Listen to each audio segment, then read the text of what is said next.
Comme tout le monde, tu es né dans la servitude, né dans une prison. Pour ton esprit, attache ta ceinture, Dorothy, parce que le Kansas te dit au revoir.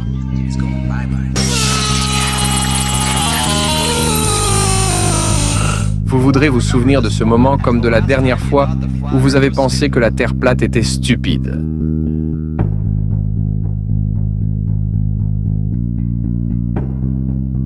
Bonjour à tous, c'est ODD.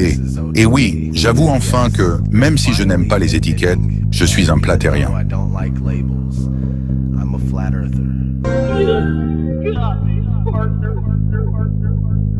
D'après mes recherches des 10 derniers mois, notre monde est très différent du modèle que nous enseigne l'autorité en la matière. Il m'a fallu du temps pour accepter cela, et encore plus pour trouver le courage d'en parler. Il peut être assez embarrassant d'aller à l'encontre de l'opinion populaire, mais c'est réel. Ce n'est pas une psyop, pas une distraction, pas un mouvement en marche, c'est un débat raisonnable. Ce sont des milliers de personnes qui prennent ce qu'on nous a dit et le comparent à ce que nous voyons et expérimentons, seulement pour découvrir qu'ils ne correspondent pas. Une fois que vous aurez commencé à creuser cela, il devient clair qu'il n'y a aucune preuve pour la supposée boule tournante sur laquelle nous sommes censés vivre, et que tout indique une Terre plane. La Terre plate est bien plus que raisonnable. La seule et unique raison pour laquelle il est raisonnable de s'opposer à la Terre plate est qu'on nous a tous enseigné le contraire toute notre vie.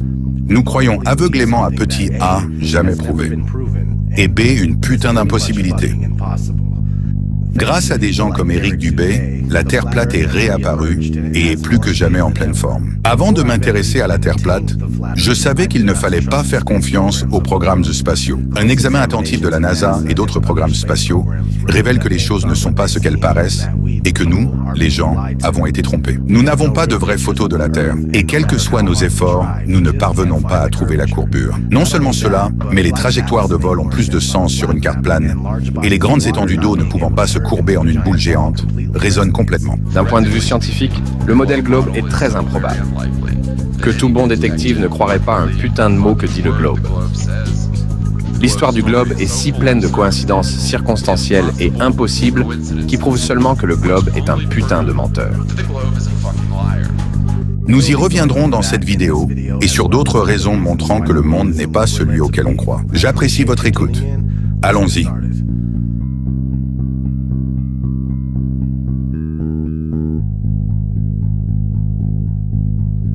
Nos observations quotidiennes de la Terre correspondent à une surface plane et stationnaire. La plupart des civilisations anciennes connaissaient la Terre plate. Les gens d'aujourd'hui diraient que les cultures anciennes étaient ignorantes et inconscientes. Pourtant, elles ont accompli de grands exploits que nous ne pouvons toujours pas accomplir à ce jour. La vérité est qu'ils avaient de réelles connaissances. Et certains d'entre nous n'ont qu'une éducation. Mais qu'est-ce qu'une éducation? L'éducation, c'est quand on vous dit quoi penser et comment penser. Ceux qui sont capables de se souvenir et de régurgiter ce qu'on leur a dit sur commande sont considérés comme bien instruits. Mais il y a une grande différence entre être instruit et être intelligent. Ce n'est pas parce que vous croyez ce qu'on vous dit que c'est vrai. En fait, la Terre plate ou sphérique est un débat qui n'est jamais vraiment mort. Cela fait rage depuis des siècles. C'était un énorme débat au début et au milieu des années 1900. Mais avec des programmes comme la NASA, fondée en 1958, la deuxième moitié du XXe siècle a été une victoire pour la Terre sphérique. Ce n'était plus une question pour le commun des mortels. Bien qu'à l'époque la forme de la Terre n'ait pas encore été prouvée, la NASA affirme qu'elle s'est rendue sur la Lune et a pris une photo de la Terre sphérique, comme s'ils avaient toujours su qu'elle était effectivement sphérique. Ceux d'entre vous qui pensent que cette difficulté technique était planifiée et pensent que je vous arnaque, faites-le par vous-même. Vous allez trouver la même chose. Je n'ai rien à cacher. C'est en direct, d'accord? Je vais zoomer sur la Terre dans Photoshop. Pouvez-vous voir la Terre? Pour imager, ajuster, niveau. Et je vais amener les niveaux ici. Et je vais augmenter les niveaux. Oh oh! Qu'est-ce que c'est? Pourquoi y a-t-il une boîte carrée autour de la Terre, prétendument prise par les scientifiques sur la Lune, dans le cadre d'Apollo 17? Et on se dit pourquoi je n'ai pas confiance à la NASA? Car je n'ai pas confiance à la NASA. Je veux dire, on me dit, tu sais Rob, on essaie de te montrer des trucs de l'espace et tu les rejettes. C'est pourquoi je les rejette. Ces gars sont des menteurs. Tu sais, quelles sont certaines des observations de base qu'une personne peut faire pour s'assurer que la Terre n'est ni un globe, ni en rotation? On nous a appris que nous sommes sur une boule qui tourne autour du Soleil. Et donc, entendre que vous pourriez être sur un plan plat, immobile, au centre de l'univers, avec tous les corps célestes tournant autour de vous, comme cela apparaît, est en fait une surprise. Mais ça ne devrait pas parce que nos yeux, l'expérience et le bon sens nous disent tous que l'horizon est parfaitement plat. Et nous nous sentons immobiles. Nous ne nous entendons pas filer à des milliers de kilomètres par heure. Quelle que soit la hauteur des fusées ou des ballons amateurs, l'horizon s'élève jusqu'à l'œil de l'observateur. Et cela n'est compatible qu'avec un plan plat. Leurs théories deviennent de plus en plus folles à mesure que le temps passe. Ça a commencé par la rotation de la Terre à 1600 km/h, tournant autour du Soleil à 107 826 km/h. Puis, ils ont décidé que le Soleil n'était pas un modèle héliocentrique, mais un modèle ascensionnel dont le centre est inconnu. Et nous sommes juste en train d'exploser à partir d'un Big Bang. Le Soleil, donc, nous tournons autour du Soleil. Et puis le Soleil et la Terre tournent autour de la Voie lactée, disent-ils, à 804 672 km/h. Et la galaxie, décollant du Big Bang à 1,79 milliard de km/h, quasi la vitesse de la lumière. Donc il y a au moins 4 délires. Des motions contradictoires sont censées être en cours à tout moment. Pourtant, vous n'en faites aucune expérience, et vous ne pouvez rien mesurer à l'aide des étoiles. La Terre plate et immobile. Non seulement c'est la plus grande conspiration de toutes, mais c'est aussi la plus facile à prouver. C'est plat et immobile, tel qu'il paraît. Examinez-la. Faites en sorte de la démystifier si vous voulez, même de cette façon, ou par le renforcement négatif. Essayez comme vous le voulez, vous ne trouverez que des preuves de la Terre plate et immobile. Vous n'allez pas confirmer que vous êtes sur une balle qui tourne.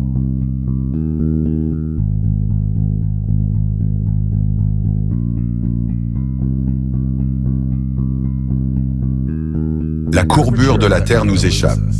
Soit la Terre a une circonférence beaucoup plus grande qu'on nous le dit, soit la courbe n'existe tout simplement pas. Les gens supposent la courbe, mais cela n'a jamais été prouvé au-delà du doute. Appareils photo avec objectif fisheye, film hollywoodien, et les images de synthèse de la NASA sont ce qui se rapproche le plus de la courbure. La tromperie et les mensonges sont tellement omniprésents et tellement profonds. Je le jure, ça me donne mal à la tête. La surface de l'eau est toujours plane. C'est juste de la physique naturelle. Nous savons que l'eau, si elle n'est pas obstruée et non contenue, s'écoulera vers l'extérieur, trouvant le chemin le plus facile pour maintenir son propre niveau. D'accord? Mais le modèle de la Terre boule prétend que les océans sont d'immenses murs d'eau, incurvés de plusieurs centaines de kilomètres, se courbant autour du ballon. C'est ridicule. On dit que la gravité rend cela possible, mais vous ne le voyez pas. Vous allez à la plage, vous voyez un horizon complètement plat, vous voyez de l'eau qui monte tout doucement sur le rivage. Et ce marbre bleu, où la NASA prétend que nous vivons, d'une circonférence de 40 074 km et un rayon de 6 371 km. Pour trouver la courbure, vous prenez 8 pouces, 20 cm, multiplié par votre distance au carré. Et si tu ne calcules pas la distance, on se retrouve avec cela. Et ce n'est pas ce que la NASA nous a montré. Ils nous ont offert un magnifique marbre bleu que nous aimons. Donc 8 pouces pour 1000, 32 pouces pour 2000, 16,6 pieds avec 5000, etc., etc.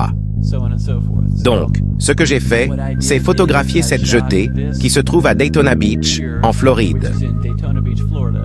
Comme vous pouvez le constater, entre l'eau et la passerelle de la jetée, il y a environ 3,6 à 4,8 mètres, selon la taille des personnes et de la balustrade. J'ai donc commencé à Granada, qui est à 7,9 km. Et j'ai photographié ça. Et basé sur cette distance et la formule, il devrait y avoir 16 pieds de courbure, 4,9 mètres. Mais, évidemment, on peut encore voir tout l'espace sous la passerelle, entre celle-ci et l'eau. Donc, en plus de ça, derrière cette jetée se trouve en fait un phare que vous pouvez voir juste au-dessus de la jetée, vous pouvez voir la lumière. C'est à 25 km de chez moi. Et j'ai photographié ce phare. Ce phare mesure 22 mètres de haut, et la courbure à 25 km devrait être de 21 mètres. Vous voyez clairement tout le phare au-delà de la jetée, alors que, comme je l'ai dit, il devrait y avoir 21 mètres de courbure. Mais il n'y a pas. Et ces hôtels sont encore plus loin. Ceux-là sont à New Smyrna, soit 32 km. Si la NASA a raison, si nous vivons sur un ballon, ils vont devoir compenser cette courbure. Si ce n'est pas dans les 32 km que je photographie, eh bien, cela signifie qu'il faudra la rattraper plus loin. Vous ne pouvez pas avoir les deux et dire que nous vivons sur ce ballon et « Oh, on ne peut pas détecter la courbure ». Eh bien, tu dois la détecter quelque part, parce que si ça ne baisse pas ici, c'est encore plus en aval pour faire ce cercle, cette boule sur laquelle on dit que nous vivons. Et c'est plutôt rond. Ce marbre bleu qu'il nous donne est parfaitement rond. Les phares sont un très bon exemple. Le phare de l'île de White en Angleterre à 54 mètres de haut et peut être vu à 67 km. Distance à laquelle, dit l'astronome moderne, la lumière devrait tomber à 303 mètres sous la ligne de visée. Pourquoi la voit-on? Un autre monument connu mérite d'être mentionné. La Statue de la Liberté, se dressant à 99 mètres au-dessus du niveau de la mer et vue par temps clair à 96 km. Maintenant, si la Terre était un globe, aux dimensions qu'il nous donne, cela placerait Lady Liberty à une distance impossible, 632 mètres sous l'horizon.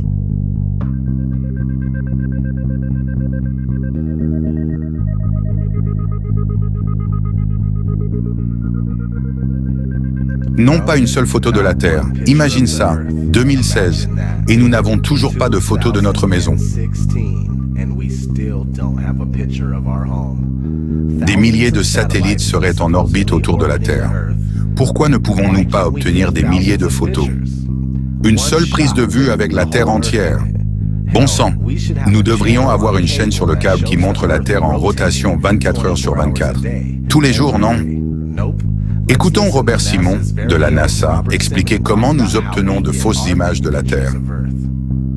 1972, notre maison vue sous un nouveau jour. Les astronautes d'Apollo 17 ont pris cette photo. Cela a donné aux gens un premier aperçu de leur planète natale en tant qu'entité unique. Semaine dernière, la NASA a publié ceci. La photo est compilée à partir des données de la NASA, instrument SEARS, qui orbite autour de la Terre toutes les 100 minutes environ, mesurant la lumière provenant de la planète. Cela peut se traduire par des rubans d'images comme celui-ci, puis par l'un d'entre eux. Et ce n'est que la dernière en date de la NASA. Album La Terre vue de l'espace, qui est peut-être l'une des collections d'images les plus époustouflantes de l'histoire de l'humanité. Puis en 2002, Blue Marble 2.0. Rob Simon de la NASA a réalisé cela. Son travail consiste à saisir des données et en faire des images. C'est ce que c'est. Un composite d'ensemble de données provenant de plusieurs instruments différents traduits en une image. Nous avons retiré les nuages. Cacher les nuages, sont allés sur l'océan. Cela vient d'un instrument qui mesure le phytoplancton dans la mer. Là où ils étaient bas, au milieu des océans, j'ai coloré en bleu foncé. Là où ils étaient plus hauts, c'était comme un vert plus brillant. Ajoutez à nouveau les nuages. Il y a un petit problème avec cela, car il y a un très léger écart entre chaque orbite.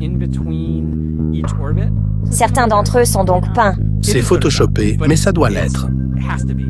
Ensuite, Puis une autre couche pour simuler l'atmosphère, puis ce point lumineux, qu'on appelle point culminant spéculaire, reflet de la lumière du soleil sur l'eau. pièce qu'on ne peut pas mettre bout à bout. Cela ne semblait pas réaliste, plutôt plat, avec des nuages trop transparents. J'utilise donc la commande Z. Il y a du talent artistique pour créer le monde. Ce que j'imagine qu'il est, car, non astronaute, je ne suis pas allé dans l'espace. Mais j'ai regardé ces images encore et encore pour essayer d'en saisir l'essence. C'est photoshopé, mais ça doit l'être. C'est photoshopé, mais ça doit l'être. C'est photoshopé, mais ça doit l'être. C'est photoshopé, mais ça doit l'être. Excusez-moi, je suis allergique aux conneries. Ne pas avoir une seule photo authentique de la Terre est un énorme signal d'alarme. Christophe, laisse-moi te demander. Pourquoi penses-tu que Truman n'a jamais réussi à découvrir la véritable nature de ce monde jusqu'à présent? Nous acceptons la réalité du monde qui nous est présentée, c'est aussi simple que ça.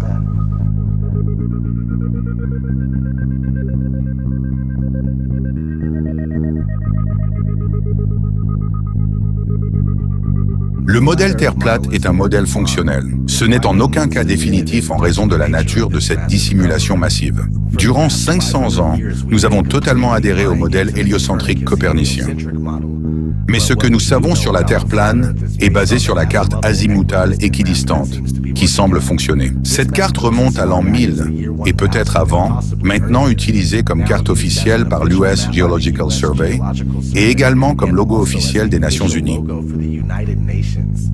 Est-ce notre véritable maison qui nous est cachée à la vue de tous? Je pense que c'est le cas. La première question que beaucoup de gens se posent est « Où est le bord ?» Eh bien, regardez cette carte où l'Antarctique est une barrière de glace à 360 degrés qui retient l'eau. Ces murs de glace sont réels et s'élèvent à 45 mètres au-dessus de la surface de l'eau. Ensuite, vous devez comprendre qu'il n'existe pas d'accès indépendant à l'Antarctique. Les gens ordinaires ne peuvent y aller que lors de visites guidées. Il n'y a pas de ville, pas de cité, ni de résidence permanente. Ce qu'il se passe au-delà du mur de glace de 45 mètres est une énigme. Jusqu'où la glace s'étend-elle? Comment se termine-t-elle? Et qu'y a-t-il au-delà? Le traité de l'Antarctique, signé en 1959 par 12 nations et d'autres par la suite, déclare que l'Antarctique est réservé à des fins pacifiques. Pas d'activité militaire, juste de la recherche scientifique et de l'exploration gouvernementale. Les expéditions de toutes parties doivent être discutées à l'avance. Il s'agit du traité entre nations le plus long et le plus fructueux. Le traité stipule qu'il existe des navires, des stations, des équipements pour garantir le respect du traité. Ça semble être une activité militaire. Quoi qu'il en soit, cette carte azimutale équidistante semble être correcte dans l'ensemble. Au fil des siècles, d'autres cartes ont également été créées et s'en rapprochent beaucoup. Regardons une histoire intéressante qui a récemment fait la une des journaux et qui soutient cette carte plane. Une femme a accouché sur un vol Bali-Los Angeles. L'avion a donc effectué un atterrissage d'urgence en Alaska. Voici à quoi cela ressemblerait sur un globe.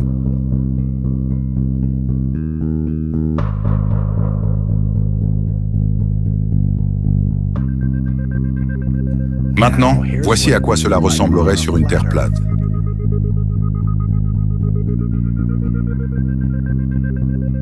Lequel a le plus de sens? Exactement. Un gros problème que j'ai eu avec la Terre plate pendant très longtemps était le lever et le coucher du soleil. J'ai réalisé que c'était un problème de perspective. D'abord, on doit comprendre que le soleil n'est pas à 150 millions de kilomètres. Si c'était le cas, nous ne verrions jamais quelque chose de pareil ici. C'est concentré parce que c'est plus proche. Il est beaucoup plus probable que le Soleil ne soit qu'à quelques milliers de kilomètres et qu'il ait la même taille que la Lune. Une fois que vous aurez compris cela, tout d'un coup, les éclipses solaires prennent tout leur sens. Putain de merde, quelque chose qui a du sens.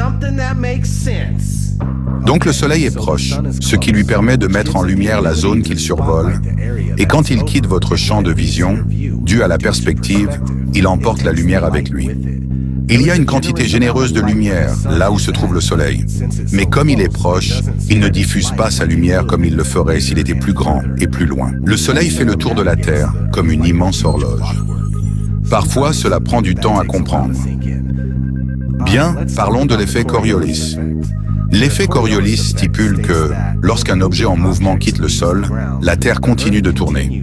Ce qui signifie que lorsqu'on tire avec une arme à feu, à une certaine distance, la balle serait légèrement décalée en raison de la rotation de la Terre. Si tel est le cas, les avions devraient alors tenir compte de l'effet Coriolis. Mais ce n'est pas le cas. Ce sont là quelques-unes des choses qui fonctionnent mieux sur une Terre plate et immobile. Avez-vous besoin d'excuses pour expliquer ne ressentir aucun mouvement, ni ne voir aucune courbure? Ces excuses sont-elles plus faciles à croire? Ou est-il plus facile d'utiliser le rasoir d'Occam et de suivre ce que nos sens nous disent? La Terre est plate et ne tourne pas. Maintenant, très vite, expliquons l'effet Coriolis en termes simples. L'effet Coriolis est l'effet selon lequel, lorsque la balle quitte le canon de l'arme, elle quitte en réalité la surface de la Terre. Ainsi, lorsque la balle quitte le canon de l'arme, la Terre tourne toujours et la balle ne tourne pas avec la Terre. La Terre va donc tourner sous la balle pendant qu'elle est en vol.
Celui-ci est un sujet délicat.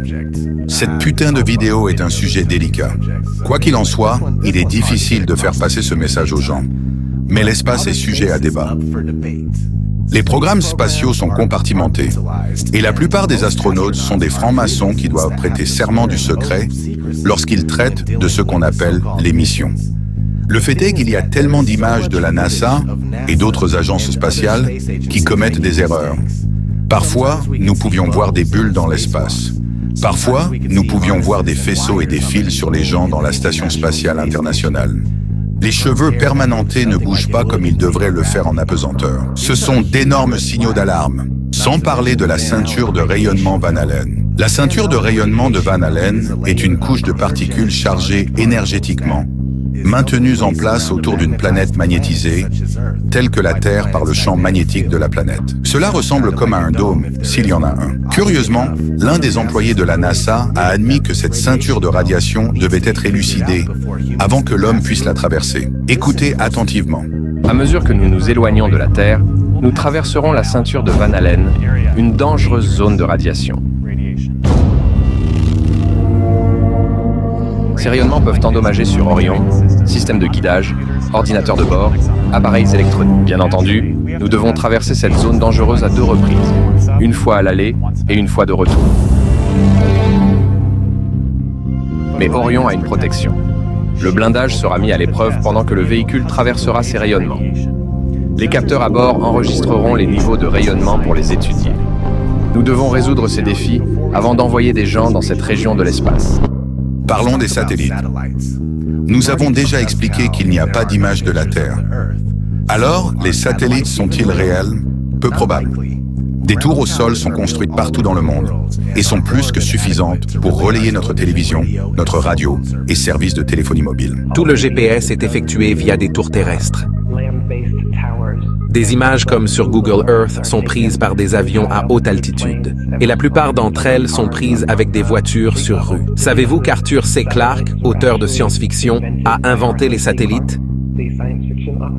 Je ne le savais pas. Peu de temps après, ils sont devenus des faits scientifiques. Le satellite géostationnaire, cherchez-le, a été créé par un auteur de science-fiction. Puis, en une décennie, la NASA prétend en avoir envoyé un là-haut. Et c'est de là que nous recevrions toutes nos communications. Donc, si les satellites étaient réels, nous entendrions constamment des histoires de collisions, avec des météores ou des comètes. Et cela n'arrive pas. Personne n'a jamais perdu son flux Direct TV lors de la pluie de météores des Perséides, parce qu'un des météores a détruit un des satellites. Ça n'arrive pas, n'est jamais arrivé, et n'arrivera pas. Et pour moi, cela me dit qu'il n'y a pas de satellites. Vous seriez constamment inquiets à leur sujet, et on entendrait constamment parler d'eux s'il leur arrivait quelque chose. Et c'est tellement rare qu'on entende ça.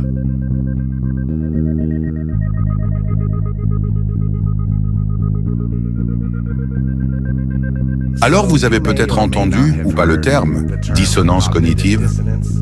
La dissonance cognitive se produit lorsque des informations mettent en question vos croyances. Et vous ne pouvez pas lâcher prise. C'est exactement comme cette scène dans Matrix. Non! Je n'y crois pas. C'est impossible. Arrête. Laisse-moi sortir. Laisse-moi sortir. Je veux sortir. Nous avons une règle. On ne libère jamais un esprit une fois qu'il a atteint un certain âge. Ce n'est pas facile de subir ce genre de tromperie et de réaliser ensuite que toute votre vie a été passée à penser et à croire une chose, alors que c'est le contraire. Personne ne veut avoir l'impression d'avoir été dupé, comme s'il s'était fait avoir. Je suis un humain tout comme toi, et je n'aurais jamais pensé, dans mes rêves les plus fous, que je ferais ce genre de voyage. Ce voyage de prise de conscience et de remise en question. Ce voyage consistant à mettre tout ce que je sais de côté, afin de pouvoir absorber des informations qui semblent ridicules, mais si sensées. Il est temps de dire... Putain de merde, c'est pas ta faute si tu as eu tort. Ce n'est pas de ta faute si tu es tombé dans le panneau dans lequel le monde entier est également tombé. Je suis avec toi. Il est temps d'évacuer ta barrière mentale, d'accepter que nous avons du travail à accomplir pour découvrir quel est vraiment cet endroit.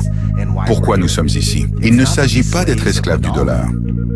Il ne s'agit pas d'être esclave de l'horloge. Notre réalité est de manipuler et nous est cachée. S'il vous plaît, réveillez-vous et essayez d'éveiller ceux qui vous entourent.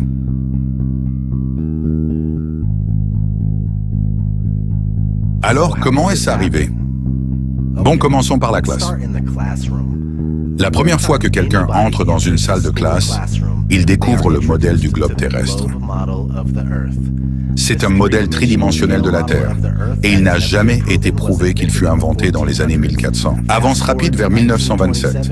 Une société du cinéma, Universal Pictures, a sorti son intro de film, et devinez quoi? La Terre boule tournante n'a pas encore été prouvée. C'était 30 ans avant la création de la NASA. Au fil des années, Universal a continué à proposer des intros de logos similaires, et à ce jour, nous voyons la Terre en rotation dans la plupart des films que nous regardons. En outre, il existe d'innombrables films sur l'espace qui utilisent le même modèle. Nous avons été endoctrinés, et c'est aussi simple que cela. Le fait que la Terre sphérique reste à prouver après si longtemps est un signal d'alarme pour tous ceux qui vivent ici. Nous devons nous débarrasser de cette programmation ici et maintenant et découvrir ce qu'il se passe, bordel. Fini d'embrasser cette illusion maladive, créée par des psychopathes. Je vais chercher des réponses et faire bouger les choses. Tout ce que je veux savoir est qui vient avec moi.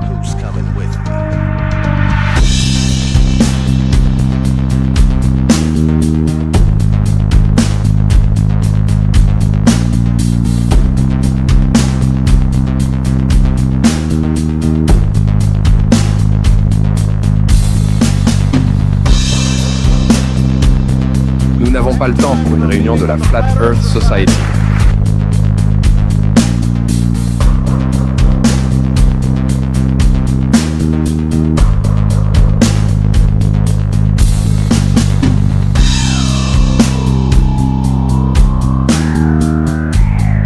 J'aimerais être un explorateur, comme le grand Magellan. Oh, tu arrives trop tard. Il n'y a vraiment plus rien à explorer.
Avant ton opération, je t'ai demandé si tu avais emballé ton téléphone.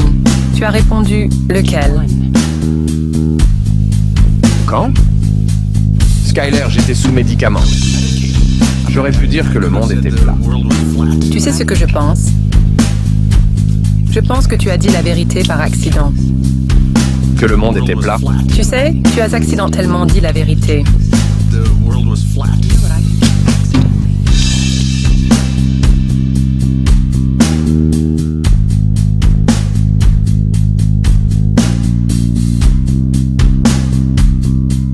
preuves montrent que c'est plat et stationnaire.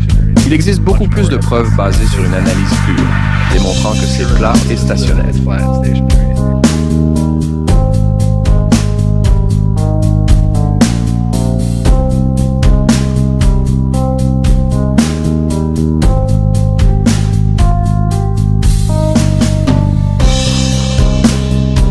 Ce n'est donc pas réellement une sphère, cet oblate.